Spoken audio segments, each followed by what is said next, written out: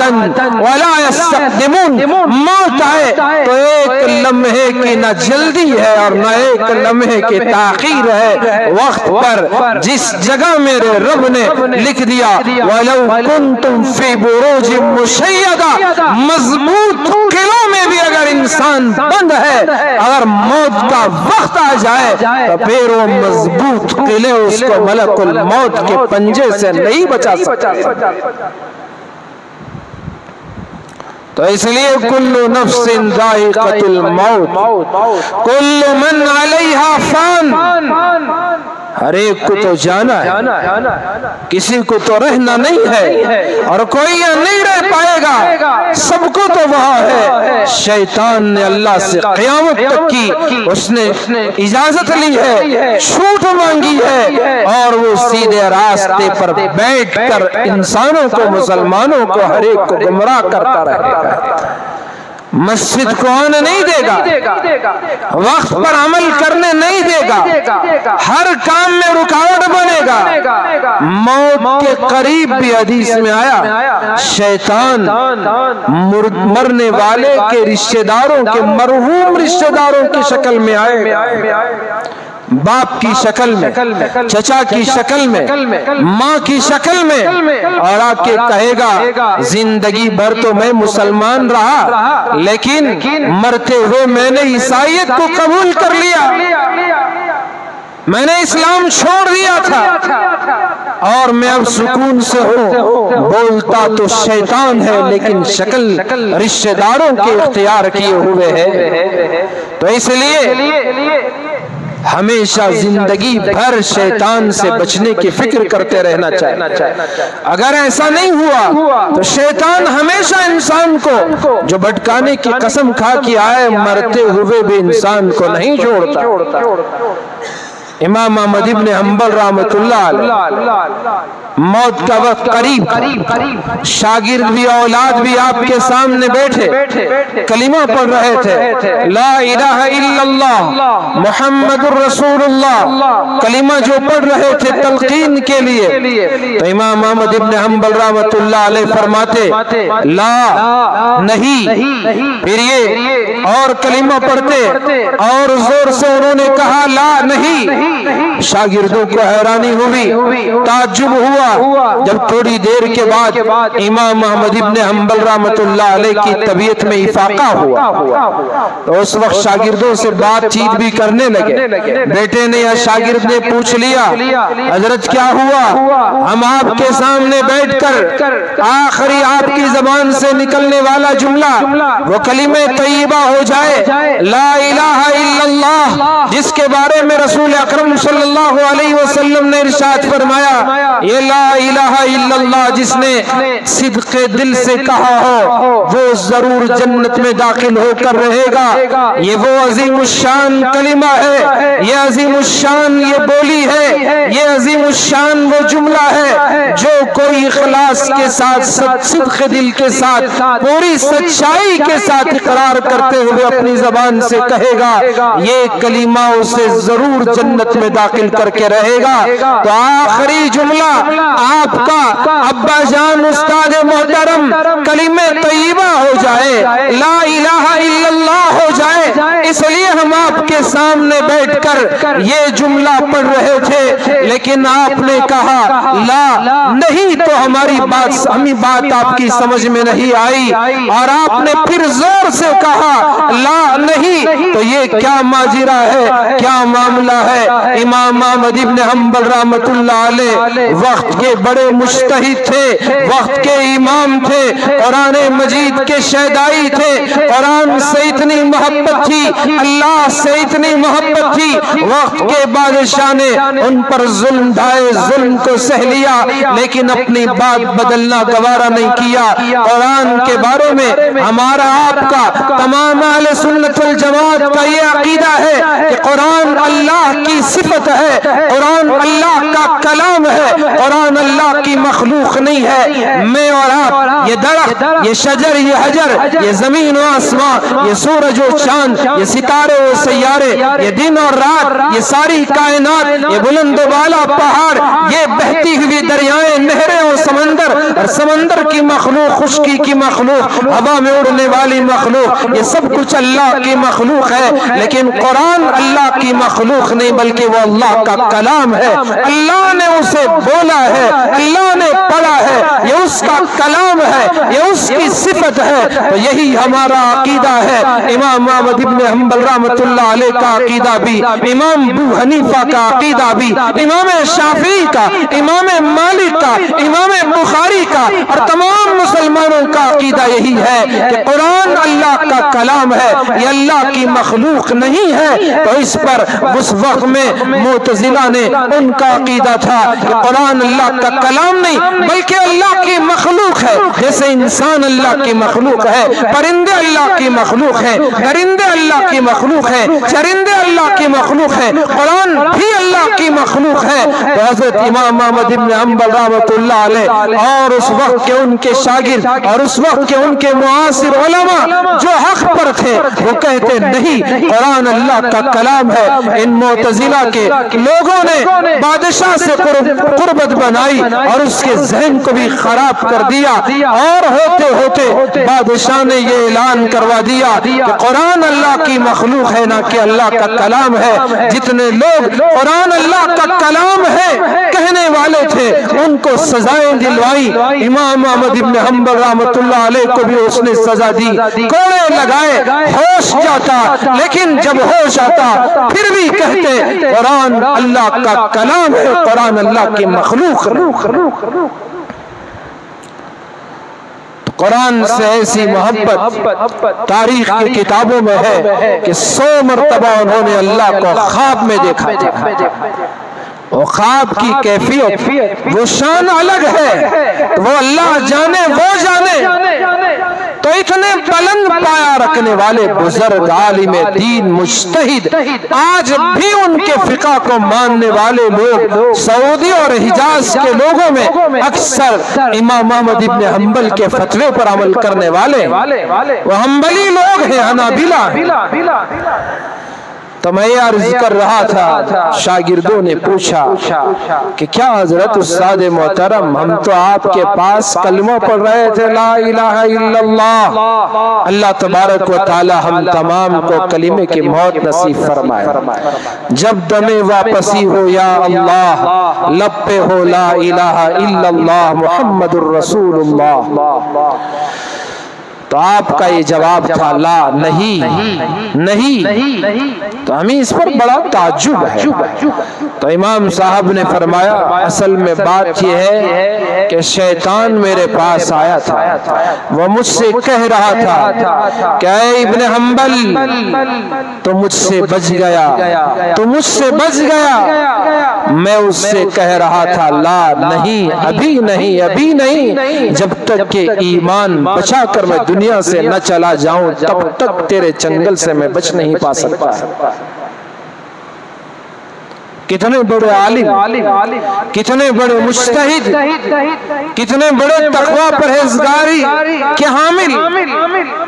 شیطان سے کہہ رہے ہیں، اور یہ ہم سب کے لیے سبق ہے۔ حضرت فخر الدین رازی رحمت اللہ علیہ، ان کی تفسیر ہے تفسیر کبیر، کئی جلدوں میں انہوں نے قرآن مجید کی تفسیر لکھی۔